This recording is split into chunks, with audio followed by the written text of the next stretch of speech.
અમદાવાદ શહેરના ઈસનપુરમાં ચોરીના આરોપમાં એક 12 વર્ષના મુસ્લિમ દીકરાના 2 રહેમથી મારી એના પગના તળિયા તોડી નાખ્યા છે। બંને પગ કોઈ વાહને જાણે ચગદી નાખ્યા હોય, કચડી નાખ્યા હોય એવા પાટાપિંડી તમે એના પગ ઉપર જોઈ શકો છો। અને છતાં રાજ્યની સરકાર અને પોલીસ દ્વારા આ વાતનો કોગ્નિઝન્સ લઈને ગુનો દાખલ કરવામાં આવી રહ્યો નથી। ત્યારે સવાલ એ થઈ રહ્યો છે કે નીરવ મોદી, મેહુલ ચોકસી, વિજય માલ્યા, કોર્પોરેટ કંપનીઓના માલિકો, મોટા મોટા લેન્ડ અને માઇનિંગ માફિયાઓ સામે, નેતાઓ, ઉચ્ચ અધિકારીઓની સામે રાજ્યની પોલીસ એનો વાળ વાંકો નથી કરી શકતી અને 12 વર્ષના માસૂમ બાળકને મારો છો। આ પોલીસ તરીકેનું કાર્ય નથી, આ નપુંસકતા છે। તમારે શરમથી ડૂબી મરવી જોઈએ।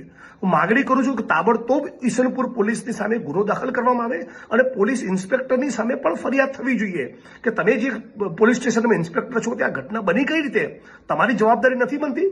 અને જો તમારી જવાબદારી ના બનતી હોય તો તાબડતોબ તમે એનો ખુલાસો કરો। તમે પોતે ફરિયાદી બનો। પોલીસ કર્મચારીઓ જેણે આ દીકરાને માર્યો એની સામે તમારે ફરિયાદ દાખલ કરવી જોઈએ, નહીં તો ટૂંક સમયમાં અમે હાઈકોર્ટનો દરવાજો ખટખટાવવાના છીએ।